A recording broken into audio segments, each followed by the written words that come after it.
Merced, I appreciate your kind comments, and I also very much enjoyed the session yesterday. It was an excellent session dealing with nutrition and the morbidities associated with overnutrition, of course.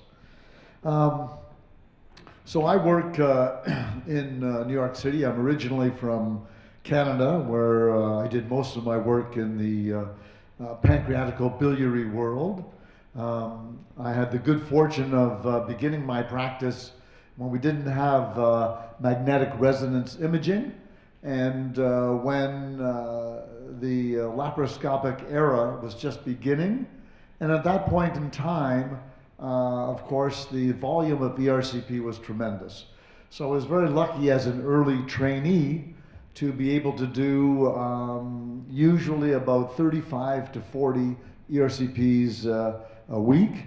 And so after 10 or 15 years of doing that, of course, I had done 25,000 ERCPs, so I was able to garner a lot of experience. So I was just lucky that I trained in that era. So I'm going to share that experience with you. I'll try to summarize what our approach is today for biliary obstruction. Right now I work at NYU, which you can see here. This is our new hospital, which was just completed about a year and a half ago. It's a large 500-bed hospital. Every room is a private room and has all the operating rooms. This is the older hospital we still have. So we have two big hospital buildings, and this is our research building. And NYU is in Manhattan. It's, if you know, the United Nations building. It's just a little bit south of United Nations in New York City. So that's my present home. And now to go on to the talk. So we owe the terminology we use today of the stent. The stent was a term that was developed by a dentist in 1859. This is a patent by Charles Stent, who developed impressions for management of dental problems. And you can see that over 150 years ago, a stent was the most reliable article in the market. And at that time, you could buy a stent for 4 cents per pound or 4 pounds for 21 cents. So it was a good start to the world of stenting. The endoscopic world of stenting began with Nib Sohendra. I'm not sure, for those of you who've been in endoscopy long enough, he's one of the fathers of modern endoscopy, who worked out of Hamburg, and was the very first person to place a piece of plastic inside an obstructed bile duct in order to achieve drainage for malignant obstruction. The biggest problem with the original design of stenting was the diameter of the stent. And based on Poussil's law, we can see that the flow through a stent, of course, is very much dependent on the diameter of the stent and by the factor of 4 based on the radius. So we have a stent of this size, which is 1 millimeter diameter. You have 1 millimeter per minute. If you go to 4 millimeters, you get 256 millimeters per minute. So the flow became a very important issue, of course, for management of malignant obstruction. Now, the problem with plastic stents is the development of biofilm along the lining of the stent. So the biofilm development would depend on the flow rate. So of course, the smaller the diameter, the reduction in the flow rate, and the development of biofilm, and then occlusion of the stent. So this is where the evolution occurred for the development of the self-expanding metal stents, which is, the commonest palliative stenting for prolonged stenting that we use today. And if you compare, the larger size plastic stent, 3 millimeter diameter, luminal area of 7 cubic millimeters, compared to the 10 millimeter diameter, we have 10 times the luminal area. So I think today, if it were not for the cost factor self-expanding metal stent, the plastic stents would practically not exist. I mean, we would be developing more and more of the self-expanding metal stents. So even though we could show based on physical principles that the larger stent gives you much better flow, when we look at prospective randomized controlled trials of plastic versus metal, we realize that the survival of the patient with malignant disease does not really depend on the size of the stent or the flow rate or at all. We can see that in this meta-analysis, over 700 patients, between metal and plastic, no difference in technical success, therapeutic success, reduction of bilirubin to less than 50%, 30-day mortality or survival. What was different when you used metal over plastic, of course, was the relative risk of stent occlusion with metal was much, much less at 4 months, and the relative risk of recurrence of biliary obstruction during the life of the patient was also much less using a metal stent. So you have to say to yourself, why is metal so popular if it does nothing for mortality, it does nothing for survival, proven over and over again in multiple studies? And the answer lies in sort of what real life is like compared to a randomized controlled trial. So what am I talking about? In a randomized controlled trial, when you have a plastic stent and the nurse or the clinical research coordinator is calling you every 2 weeks or 4 weeks, and as soon as you get a little bit of fever or your urine goes dark, you come back and you get the plastic stent changed. Okay, so you have an exchange of the plastic stent and you continue to do well. But in real life, it's not like that. So I think this paper, which is over 25 years old, it's an important message for us, because what it tells us is that what we learned in randomized controlled trials may not apply to real life. So what Schmassman did in this article, he simply looked at his patients who had plastic stenting or self-expanding metal stents as the initial stent that was received for malignant obstruction. We can see that the stent patency was much less for plastic versus metal. No surprises. This is exactly what the randomized controlled trial showed us. But the survival time was very different in practice. His plastic stent patients lived 4 months, his metal stent patients 6.5 months, with a similar malignancies. So what is the big difference in real life? Is that untreated stent occlusion was 30% in the plastic versus 9% in the metal. So what happens if you receive a plastic stent and you have a malignant terminal illness? As compared to a randomized controlled trial, you don't come back to get the stent changed. You can't be bothered. If you feel you're going to die, it's not worth it. There's depression, there's a negative experience with initial ERCP, there's an aversion to go back to the hospital. So in real life, of course, the metal stents do much, much better because there are far fewer interventions for a patient who has a terminal illness. So I think that even though you cannot show in these RCTs any difference in survival, mortality, etc., the metal stents do much better. So metal stents are better when we bother using plastic. Of course, there is an economic determination of what's available within your jurisdiction. So if you don't have metal available, you will be using plastic.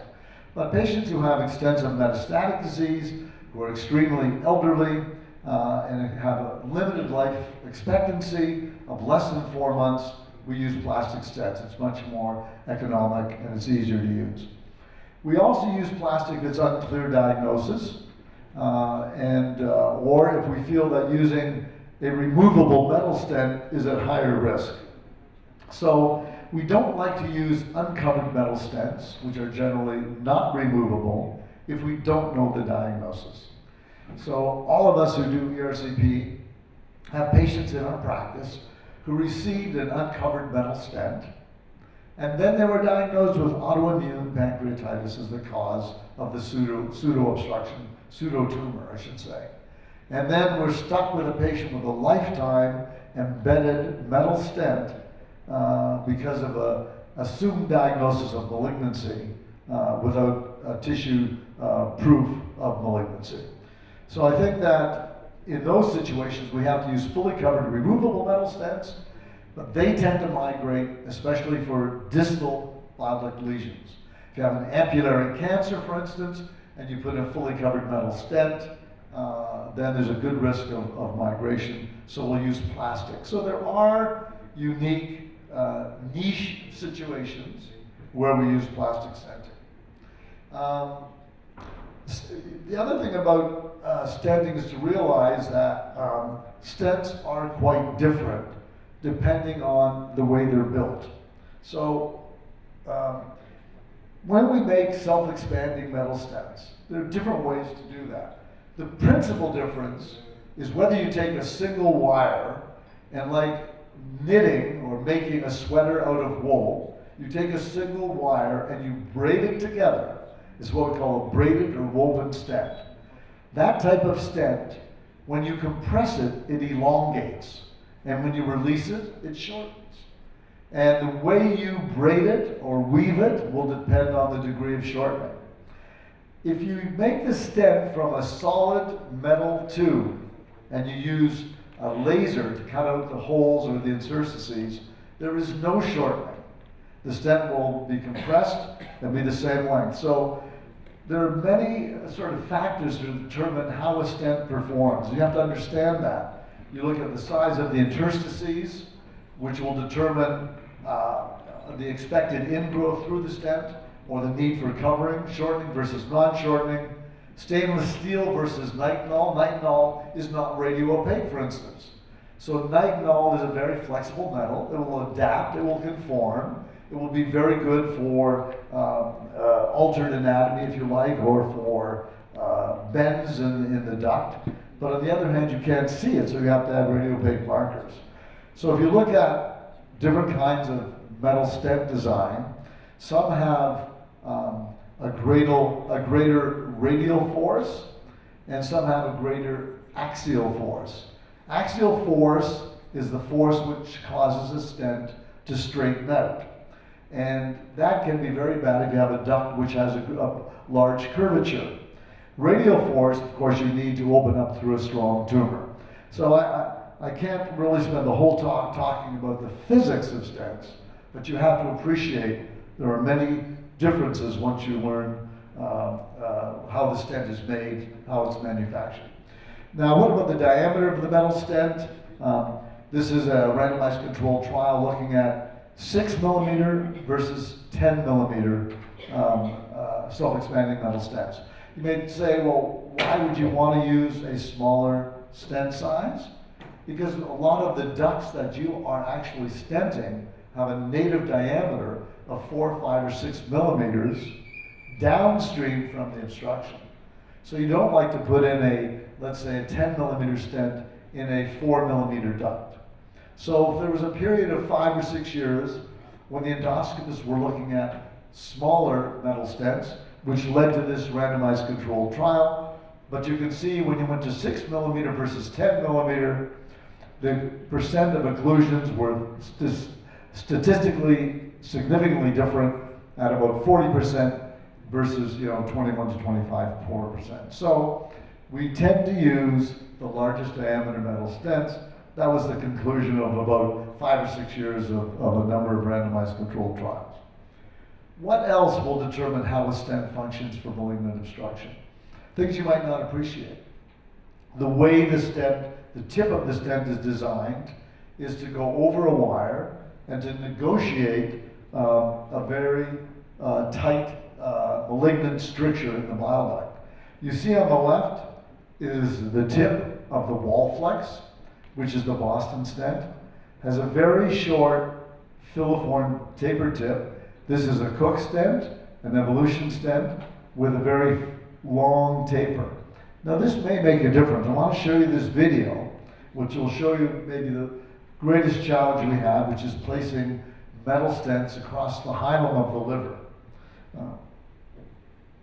So if we look at this, let's see.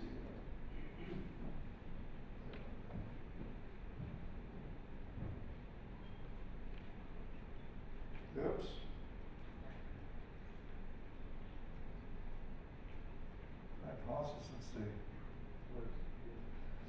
So this is a patient with malignant hilar obstruction, bismuth type 3A, which means that the intrahepatic ducts are also affected by the cancer. And so one of the lessons of this video is we don't like to inject contrast until we have the wire above the obstruction. We like to have at least some access to the intrahepatic obstructed system. So we can see here now we're putting the wire up, we're injecting contrast, and you can see here the problem with this particular malignancy, which is that you have independent cutoff of the left hepatic duct system and the right hepatic duct system. So the principle of multiple stenting at the hilum is initially to get a wire into each of the segments that you want to stent. Secondly, to dilate up those strictures, those malignant strictures, each independently, and then to place your stent. So you can see here, we want to place 2 metal stents. So we have one wire in the right side, we have a wire in the left side. This is a dilating balloon.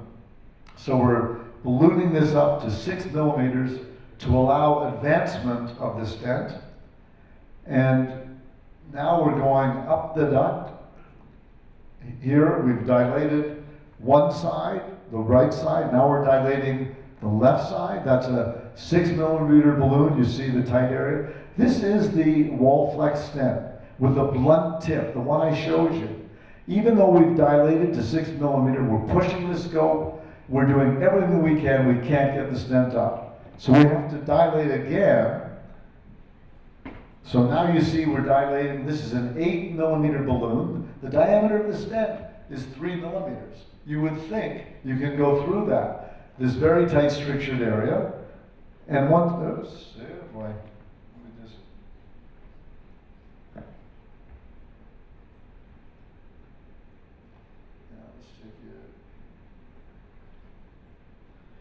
So finally, let's see, back just. So we couldn't, in spite of the fact of dilating 8 millimeters, the only stent that we could get in there was the Cook stent, which has the long tapered tip. I just show this to give you an example of understanding your stents, understanding the differences in the functionality, and when you're faced with challenging problems, how you're going to deal with that. So we have now here the Cook stent, the Zilver stent here, and we have now afterwards we're placing the wall flex stent, which goes up here. Another lesson here is we always, in multiple stenting, you do the most difficult stenting first, which is generally the left lobe of the liver because of the sharp angulation of the left hepatic duct. And then after that, we do the straight push with the right side. So just some concepts to understand when we're stenting. Another big question comes up, what about covered versus uncovered stents? Again, a meta-analysis last year, 11 randomized controlled trials, no difference in stent failure and survival. So the covered stent for about at least, I would say, a decade was presumed to be much better because the covering prevented the malignant ingrowth through the interstices of the stent. But what was shown though is that even when you had a covering, you would get overgrowth, or you would get undergrowth, or you would get migration. So ultimately, the covering did not make a difference in stent failure and survival. So nowadays, I think because the uncovered stent is less expensive, we tend to use that unless we're planning to remove the stent. What are your concerns about stenting of malignant strictures? One is cholecystitis. If you're going to use a stent in a patient with an intact gallbladder, we almost always have to give antibiotic coverage for at least 5 days after the procedure. The factors that relate to cholecystitis with stenting are tumor invasion of the cystic duct. So it's not the covering of the stent, it's the compression of the orifice of the cystic duct that determines the development of cholecystitis. It's compression, not covering, that's the most important thing. If they have gallstones, they're more likely to get it. If the cholecystectomy has been performed, they will never get it because they don't have a gallbladder. And the stiffness of the stent is probably more important than the covering as to the development of cholecystitis. The other problem with stents, pancreatitis. So if you are going to place a metal stent with a 10 millimeter diameter, if that's coming out of the papilla, that will compress your pancreatic orifice. So you should do a biliary sphincterotomy in order to reduce the compression of the pancreatic orifice. Even in pancreatic malignancy, the patient can develop pancreatitis. So if you have tumor obstruction, and if the covering of the stent is occluding the pancreatic orifice, you have a higher risk of pancreatitis. So those are the factors that we're always thinking about when we're stenting malignant obstruction. When the stent does become occluded, the only thing I will say, covered stents are the best second stent to go in after you have occlusion of your first stent. So if we look at the patency of the second stent, putting a second stent as a covered versus uncovered or plastic, if we look at when you compare the three, the duration of patency of a second stent is always better with the covered stent. Now what about when we can't cannulate? I think now in the last 5 years, EUS-guided biliary drainage has become a fallback position when we cannot get through the duodenum. So if we cannot cannulate, if there's duodenal obstruction, if we have altered anatomy, or if we have acute cholecystitis, we now try to manage all of this endoscopically. So this was really introduced by perhaps the person I consider to be the most accomplished ultrasonographer that I know of, Marquis of Anini in Marseille. He was the first person to report on endoscopic guided drainage of the bile duct by puncturing the duodenum going into the bile duct under EUS drainage and placing a plastic stent.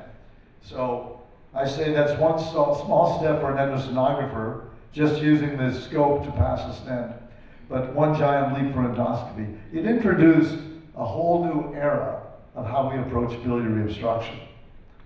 So let me show you this with this video. So this is a patient who had an obstructive jaundice, malignant obstruction, obstructed duodenum. There's no access, of course, with endoscopic approach. So now you're faced with either percutaneous approach with all the morbidity associated, or endoscopic approach.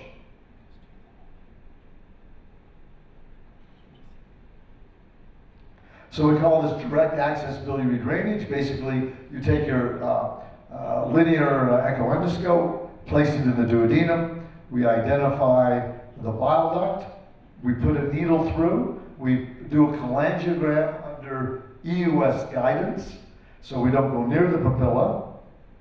I get this right, and you can see here now, if you look at this image, you can see the contrast showing the malignant obstruction of the bile duct, and the contrast showing you the obstruction of the duodenum.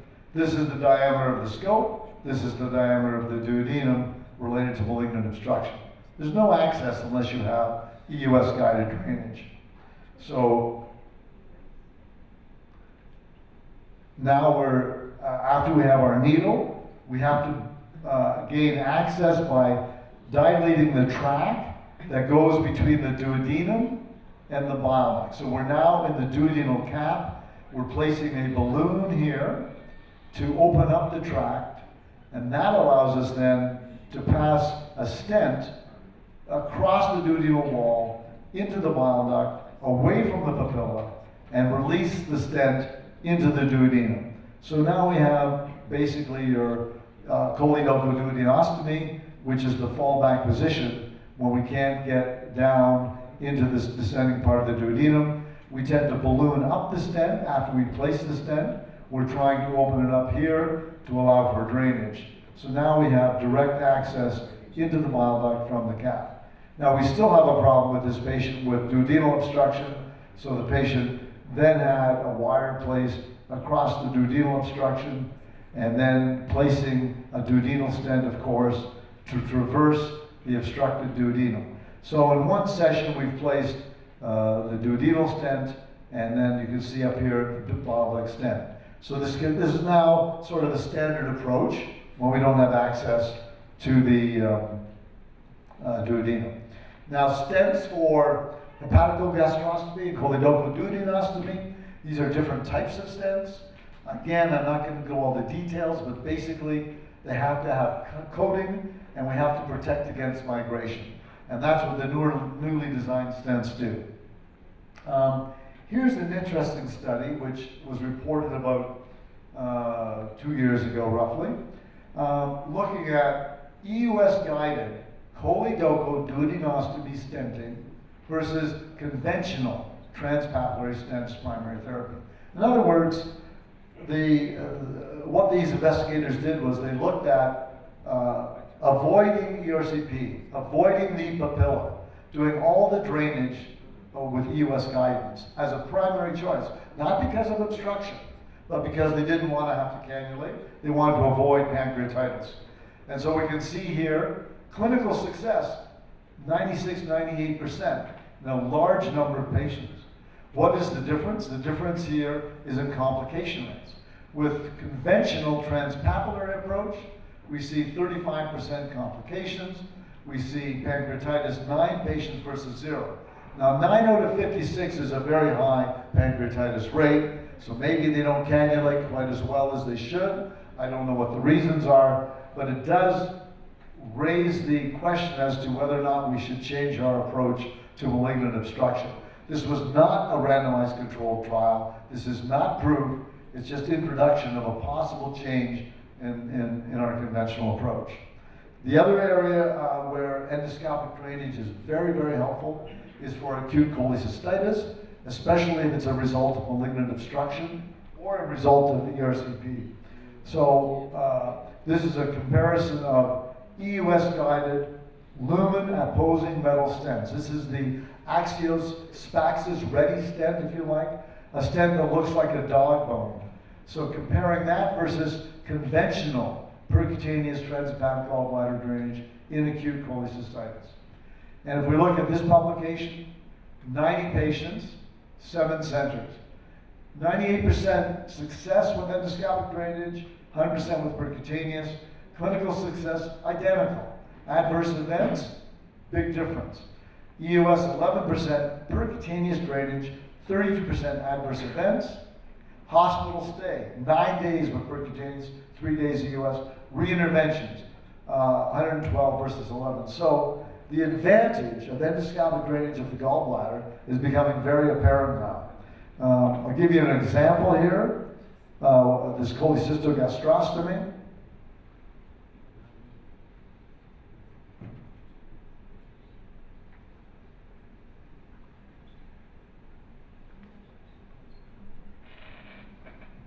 This patient actually did not have malignant disease, but was a patient who could not undergo surgery with recurrent bouts of cholecystitis, had percutaneous drainage, previous hospitalizations, and did not want to have to go home with another percutaneous drain of the gallbladder. So what we do again with endoscopic ultrasound guidance, there have been studies that have looked at the relationship of the gallbladder to the duodenal or the stomach wall.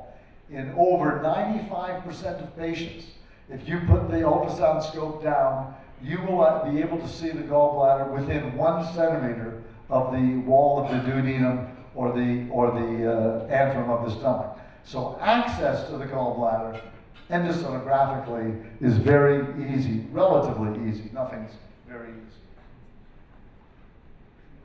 There we go. So now we see the gallbladder endosonographically. We see stone in the gallbladder. Stones here with the acoustic shadowing. So it's a gallbladder full of stones, dilated, obstructed cystic duct. And now we puncture under ultrasound guidance. We can see we're puncturing the gallbladder here. This is a hot axios. So fluoroscopically, we can advance the wire in the gallbladder. After endosonographically, we identify puncture of the gallbladder wall. Combination fluoroscopy, endosonography. Now we release the distal end of the stent. We're releasing, this is the stent being advanced into the gallbladder. This is the cage or the flange.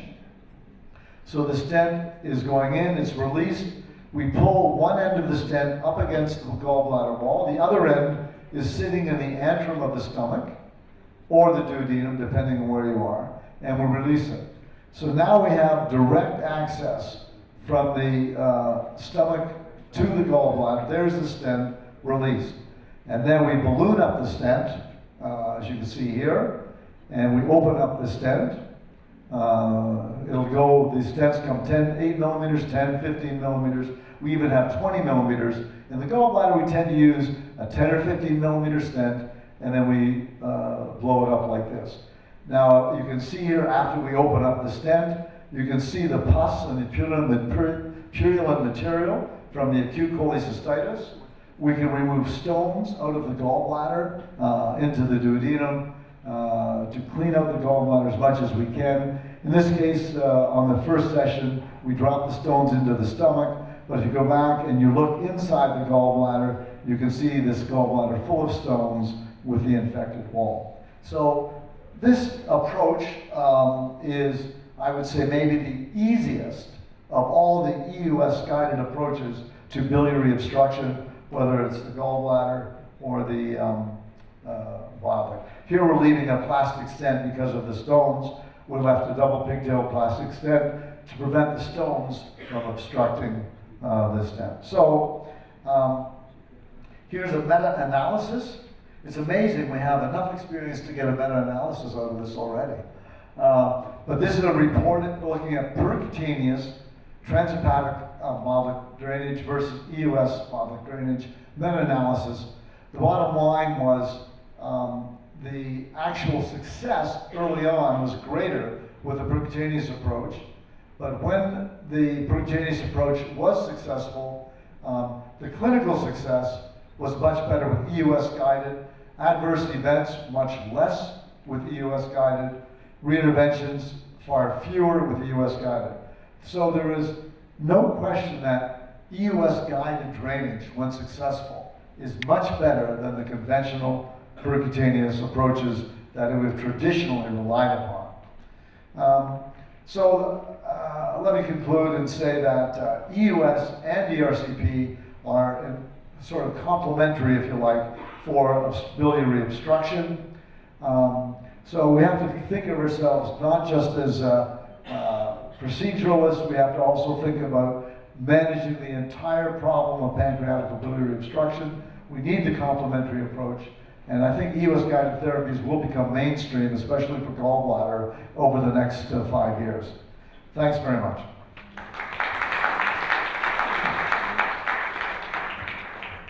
Thank you so much for this fantastic presentation and for those tremendous procedure. Questions, discussions, please. I have one question. What is the place of EUS-guided rendezvous in achieving biliary drainage in cases where ERCP fails? Conventional course. Right, so the question is, what is the role of EUS-guided rendezvous procedure? Very good question. So just to go back a little bit to give you the background on that, when ERCP failed in the past, we tended to rely on the interventional radiologist to do a percutaneous placement of a wire down to the duodenum, and the radiologist would place a stent, or we would use the interventional radiologist's placement of a guide wire as our way to get a rendezvous. Now, we can do this with EUS guidance. The difficulty, practically speaking, with EUS rendezvous techniques is that when you go from the duodenum, the natural lie of the echoendoscope is for the wire to advance up towards the hilum and not down towards the duodenum. So you have to use a relatively short position EUS scope. It takes a lot of manipulation with the EUS scope to get your wire to go in the right direction. Now, it just so happens that Medtronic is now coming out 1 month ago. Medtronic came out with a type of needle with a tip which you can change the direction of where the wire is going. So we call this an access needle. So there'll be an EUS guided needle where when you turn it, it will change the direction that the wire is going. So I think this will be a big improvement for our ability to achieve rendezvous more consistently. Right now, I think it's a little bit more difficult. And honestly, if I'm going through the duodenum and I have good access, it's almost easier just to place the stent directly across the wall of the duodenum and not doing the rendezvous, although we do both.